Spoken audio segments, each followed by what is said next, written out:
Hello, my name is Danny Nolan and I'm the Director of Chassis Sim Technologies. Welcome to this latest episode of Dan's Vehicle Dynamics Corner.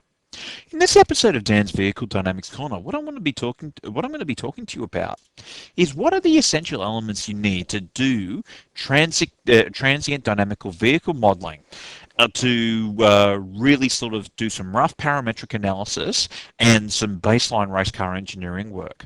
Now, the motivation for this tutorial has actually been in the making for the last couple of months because I've seen a number of people advocate, oh yeah, to do a proper vehicle model you need 500 plus parameters in the vehicle model, and you need to do this and you need to do that. And well, this is a matter that I've discussed at length in a number of episodes of Dan's Vehicle Dynamics Corner. I've also talked about this in the Chassis Sim YouTube video tutorials, and really I've always been an advocate of when you're starting a vehicle model, you go simple, then you go complicated.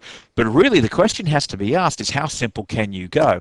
And really, this has sort of been thrown into sharp relief over the last couple of months because I've seen some people advocating that you can just get away with like 8 to 12 parameters. And really, our goal here is to sort of take a bit of a nuts and bolts approach as to show, well, really, what can we sort of trim back, and really what are the elements that what are the absolute bare minimum essential elements we need to get going. So what we're going to do to determine that is we're going to kick off this discussion by really going through and discussing the essential elements that actually make up a proper vehicle model that you can use in anger. And then I'm going to discuss what you can do using some simple parametric studies. And more importantly, I'm going to show you what you can do with it. But more importantly, I'm going to show you where this runs out of steam. And lastly, we're going to wrap this up by showing you what I would consider to be my absolute bare minimum list of things you need to know about in order to really do some sensible parametric studies and some baseline race car engineering work. Now, I should add that an awful lot of the motivation of what we're going to be talking about is going to be drawing on the lessons that we've learned for using Chassis Sim for over 20 years, not just in race engineering, but also in terms of what our customers have used in terms of using Chassis Sim as a design tool to to investigate things of what happens if we raise the CG height by 20 mils so we can get 20% more downforce, or is it actually worth spending $500,000 to drop the CG height by about 30 mil? So really, that's sort of the two areas that we're sort of coming from this tutorial. So let's get started. The first element of any vehicle model is you take free body diagrams of the tire forces acting around the center of gravity of the car. Now, I don't care whether it's a race car, I don't care whether it's a road car, whether it's a motorbike, or whether it's an aircraft. The approach here is the absolute and essential start point of any vehicle dynamic analysis that you're ever going to do. And as we can see here in this diagram, we've got the forces acting at our 4 contact patches, and we've got this illustrated acting around the center of gravity, and with a front track and a rear track and a wheel base. Now, our guiding principle here is going to be our accelerations are the sum of the forces divided by the mass of the car, and our moments are simply going to be the sum of the moments around the center of gravity. That's it. Now, as we can see here, our full equations of motion is our longitudinal equations, which is mt vx v dot x plus vyr is the sum of our longitudinal forces. But you can also see here that we've got cross forces due to the fact that we've got lateral forces, and obviously our drag forces. We've got our lateral acceleration of the car is simply the sum of the lateral forces that the tire is producing at, given the fact that it's working at a slip angle. But there's also some cross effects due to the fact that we've got longitudinal forces as well. And lastly, the yaw acceleration of the car is simply the sum of the moments around the center of gravity. This really will describe everything that will go on with the race car. Now, as a bare minimum, what you need to know here, as you can see, we already need to know a number of critical things here. We need to know wheelbases, front tracks, rear tracks. We also need to know things. Need to know things like the total mass of the car and the rotational moment inertia of the car. But in order to construct those equations, we need to know how the tire loads are affected, and to do that, our start point for that consideration is the beam pogo stick model. Now, this to me is the beating heart of any serious vehicle, of any serious multi-body vehicle dynamic model. Now, as we can see, for simplicity, I've left out roll bars and third springs. But as you can see, there are a number of different elements that we need to consider here. Things like front and rear roll centers, front wheel rates, rear wheel rates, front tire rates, rear tire spring rates. This we need to know. This is very important information, because what that does is it dictates what the tire loads are doing. Because what we need to know is we need to know those tire loads are doing, so we can predict tire forces, so we can fill in what those full equations of motion are actually doing. Now, in order to fill that, we need to have some idea of what the tire model is doing, and that really brings me to the next element in terms of classifying what the tire model is doing, and what we need to know is how the traction circle radius varies as a function of load and temperature. Now, as we can see, our traction circle radius can really be described as a function of temperature times a function of load. Now, that function of load is the core. It's the core driver of what the traction circle radius is doing, which is why the beam pogo stick is such an important element, because it allows us, for a given acceleration, given tire spring rates, roll center locations, it allows us to predict those tire loads. And once we know what those tire loads are, we can basically put that in to our traction circle radius, and we get some idea of what it, of what it is doing. Now, the function of temperature is there as a multiplier for our traction circle radius. Now, if we're really, really stuck, we can get away with basically visualizing our function of temperature as basically visualizing that as one, or as a 2D snapshot of what we in Chassis Sim will refer to as a 2D tire model. But don't ever forget, this is also going to be affected by temperature as well. But as a start point, we can get away with a traction circle radius versus load characteristic. Now, you'll see here that the driving function here is a fourfold polynomial fit. Now, the reason it's a fourfold polynomial fit is that it's sometimes very useful, particularly in the Bajeka formulation, to think of the traction circle radius as an initial coefficient of friction modified as that coefficient of friction drops us off as a linear function of load. You can get away with that on a road car. There are some race cars you might get away with it, but in reality, you really do need, particularly if you're just using a 2D snapshot, you've got to go to something like a fourfold polynomial fit, on the simple principle that race tires have this funny habit of not playing nice. So this is something you really have got to consider. So really, as we can see here, we start off on what the individual tire forces are doing, doing around the center of gravity. We sum those up in our full equations of motion. The beam pogo stick with our front spring rates, our rear spring rates, our damping rates, and our roll centers, and our tire spring rates tell us basically how those loads are affected. And lastly, the traction circle radius versus load characteristics gives us a pretty solid idea of where to start from in terms of thinking about where we can go.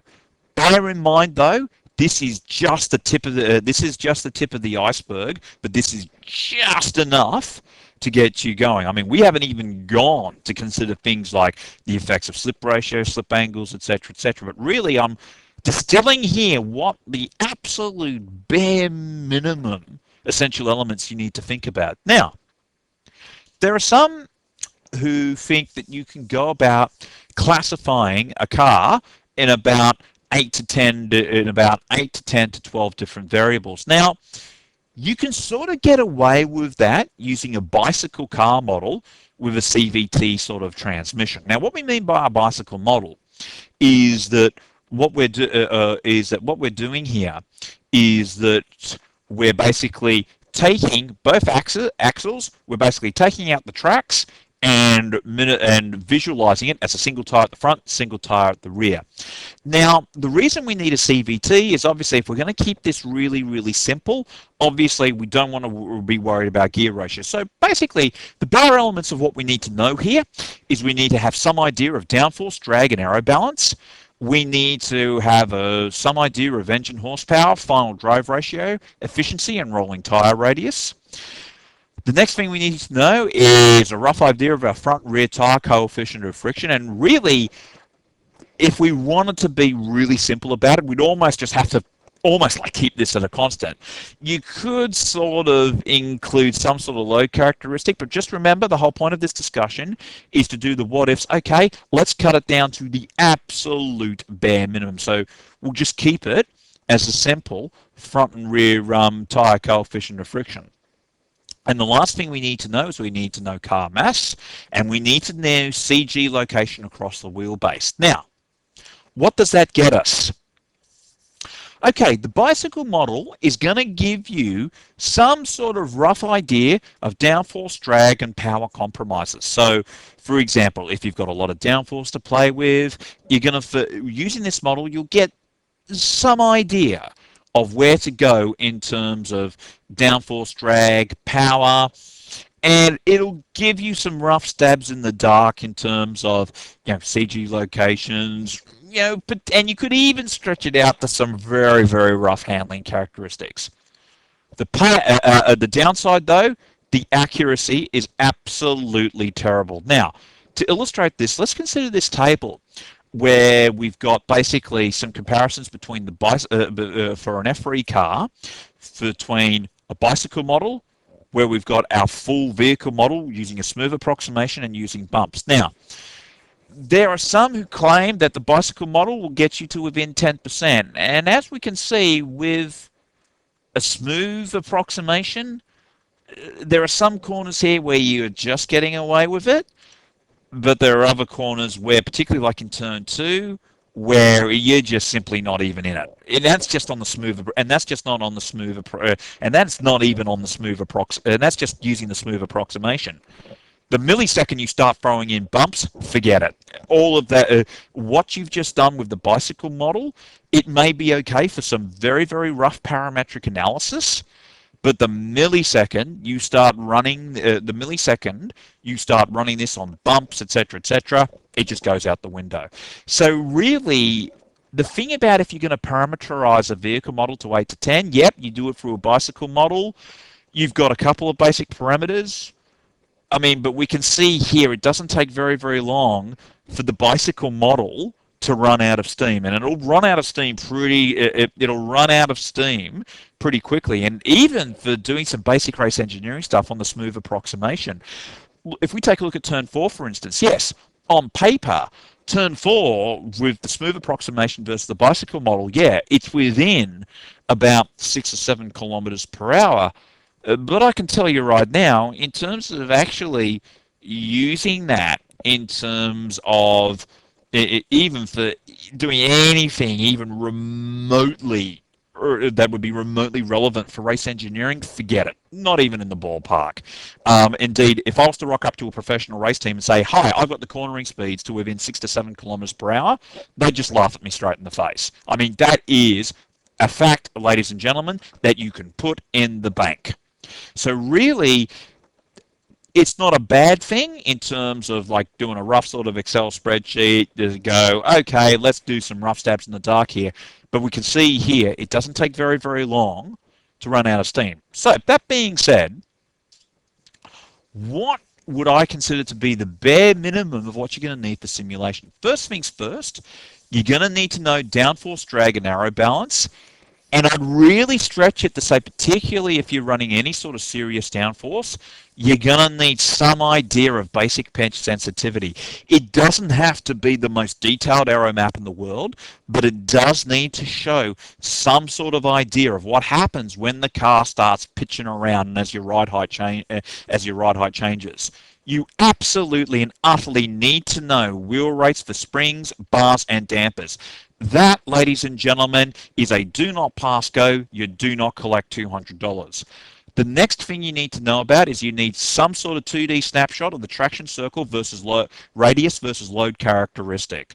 This is really important because what it will do is it will really start to fill in it'll really nail down those cornering speeds so you actually get a proper picture of what the true downforce drag characteristics trade-offs are going to look like.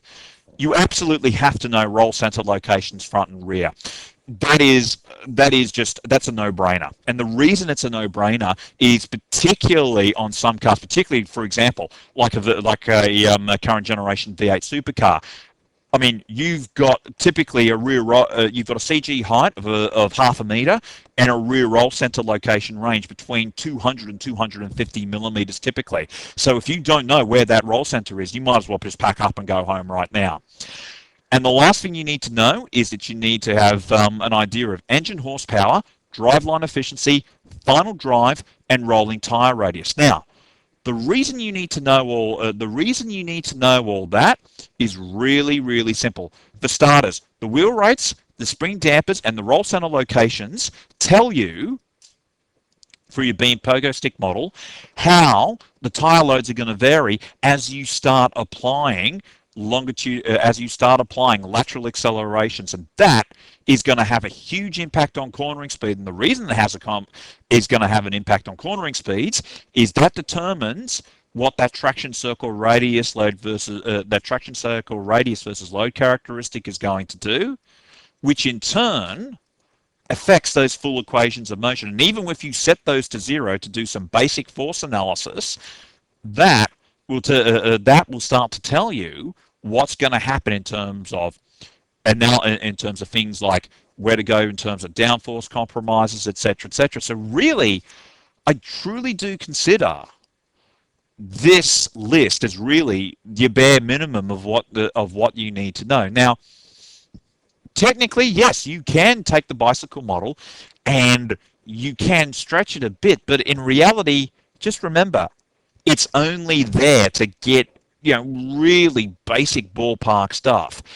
And to really try and lean it beyond that is really doing yourself a disservice. And really, ladies and gentlemen, the proof ultimately is in the pudding. That, ladies and gentlemen, is the proof in the pudding. That, ladies and gentlemen, is an overlay that I presented in a very recent edition of Dan's Vehicle Dynamics Corner that shows actual versus simulated data. And this was done with very, very little grip factor. I can tell you right now, actually that was done with no grip factor. That, ladies and gentlemen, is what happens when you do your homework properly. And that just shows you all the interactions at a hit of what's going on truly in the race car. Because once you've got a car that's rolling, you've got different load transfers due to springs, bars, etc., etc. So this is something that you really, really need to keep in mind.